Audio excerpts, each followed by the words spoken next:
Shalom, my brothers and sisters. This is Siomar again from Faith Ministries, and I'm here to bring you guys another video. And this is part two of the video, The Ancestors. And in part two, as I mentioned, I'm going to tell you about what I've witnessed and what I've seen when it came to occult practices and spiritual ceremonies, occultic ceremonies. Because as I was thinking about what happened to me, because my mother and I, well, my mother's boyfriend at the time, his family had a ceremony planned, a occultic ceremony. I didn't know at the time that it was you could label it that way, but at that time, my mom had a boyfriend, and his family was doing a ceremony, or hosting a ceremony. Um, and we, of course, my mother and her boyfriend at the time, they asked him to cook at that ceremony because he was very a talent. He was a talented cook. He could cook good food, so they asked him to cook. And my mother and I, my mother took me along. I don't believe that my other brothers and sisters were present there, but I remember that I was present there that day. So mostly I was in the kitchen, and my mom and her boyfriend at the time were preparing the food. And the ceremony had not started yet. And I remember when we arrived, my mom and him, they immediately went to the kitchen, and I think that I took a little stroll on the premises because it was a very big area. And I was just walking around. People were sitting at their tables, enjoying some drinks, and there were tables and chairs scattered all over the area, and people were just sitting there enjoying themselves. And I was just walking over uh, the, the the the the property and just looking a little bit around. There were trees. It wasn't a beautiful area, so I was just taking a stroll. And then I reached a point where there was like they put a line, like when you see these in when there is a big emergency, you see the police putting like a line that you shouldn't cross. So that there was a line there, and they had like a little a message there hanging on a board, like, you cannot cross this line. No one is allowed to cross this line. Only the people that live there were across to go there. So as I read it, I just turned back, and I just went back the other way because I was not about to cross that line. So I went to my mom. I hanged out a little bit there, and later on that day, the ceremony started. I think it was about two or something that we arrived, and the ceremony, I think it started by 5 or 6 or something like that. I don't remember because it was a long time ago, and I was thinking about it now. I was at the age of 14 going on to 15, I think, when I experienced this ceremony. So the first thing, when the ceremony started, I was in the kitchen. I told my mom I'm gonna go check it out. And she said, okay, you can go and, go check it out. If you need anything, I'm here in the kitchen. I'm still busy because I'm helping him cook today. You know that I'm here to cook. So I can't really go with you. That's what my mom said to me. So I went outside, and I was looking at what was happening. And people were standing all around and about looking. So there were, I think it was three men, and they had like white, they had a little thing on, like a little diaper thing on, and they were on well, let me say, the chest areas out, and they had like this white in their face, white things in their face. It looked like chalk, but I don't think it was chalk though. But they had that in their face, and the ceremony had started.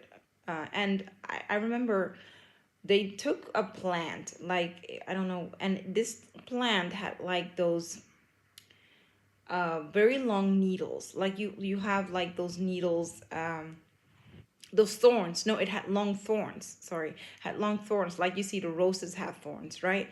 Like these thorns were very super long and very pointy. Okay, and I remember he took it, and it was a very very long thing. So, and he was rubbing it on his back, but these thorns, you could see they were not even scratching them. It's like he didn't have no scratches.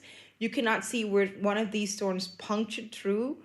Nothing was happening to them. Okay, so I guess like the things that were upon them, the spirits that were with them, literally didn't allow any scratch, nothing to happen to them. Okay, now um the next thing that I saw is that they lit a fire on, I think, on the ground, and these men were literally just walking through the fire, and they didn't get burned. You could not see any burns on their body, nothing. They were just passing through the fire, just walking on the ground like you would walk outside with your bare foot. That's how they were just walking. Nothing was happening. Didn't catch on fire. I didn't see no burns. I didn't see anything. Okay, they were just passing through the fire. And the last thing I saw was glass. They had glass with them, and they were literally chewing the glass like you would take a chip out of a bag, and you were like you're eating nachos.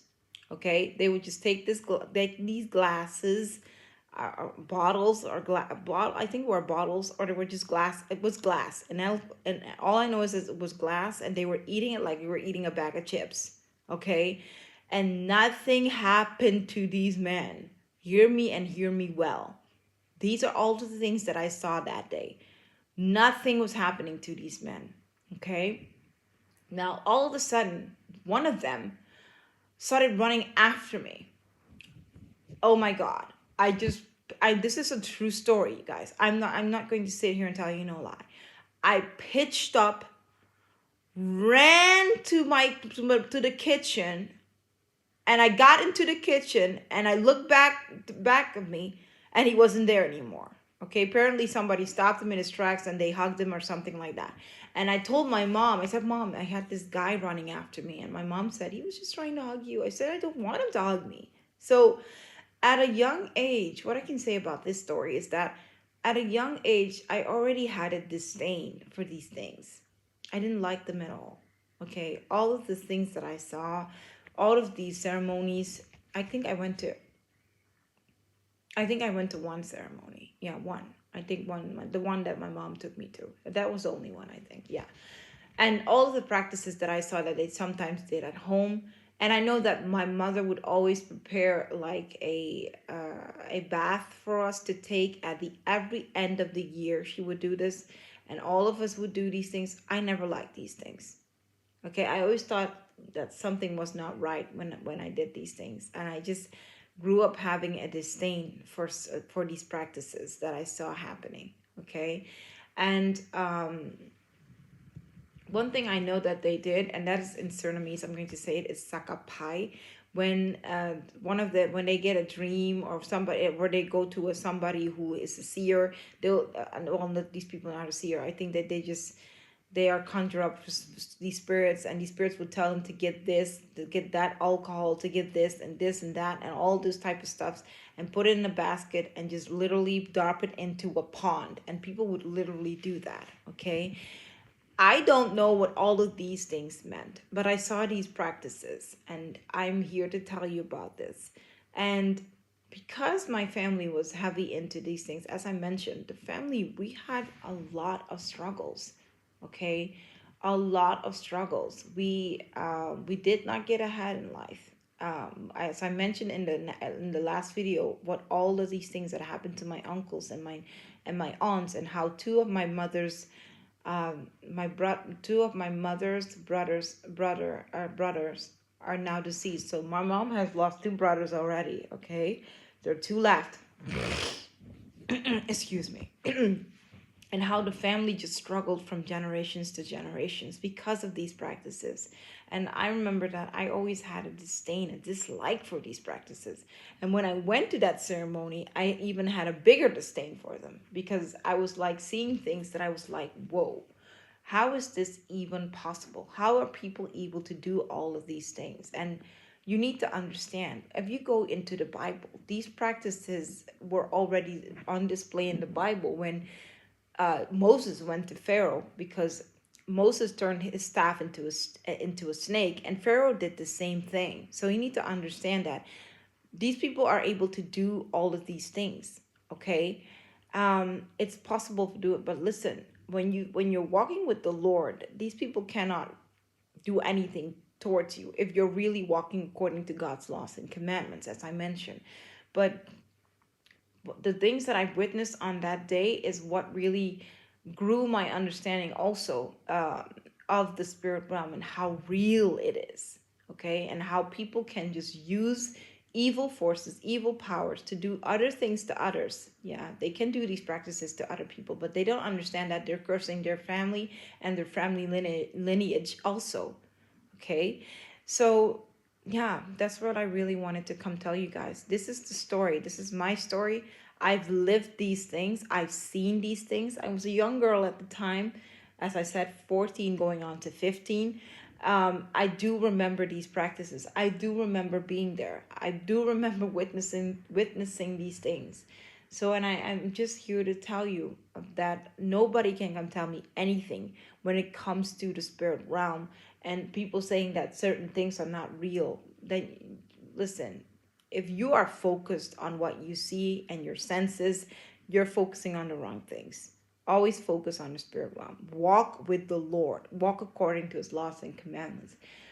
Do not live in sin, because it's when you're in sin that people who use these type of evil powers, these evil forces, they can literally destroy you if you are in sin. Okay, so that's just what I wanted to bring to you guys to this video. I just wanted to let you know my story and what I saw growing up. Okay, and yeah, that's what I really wanted to tell you guys.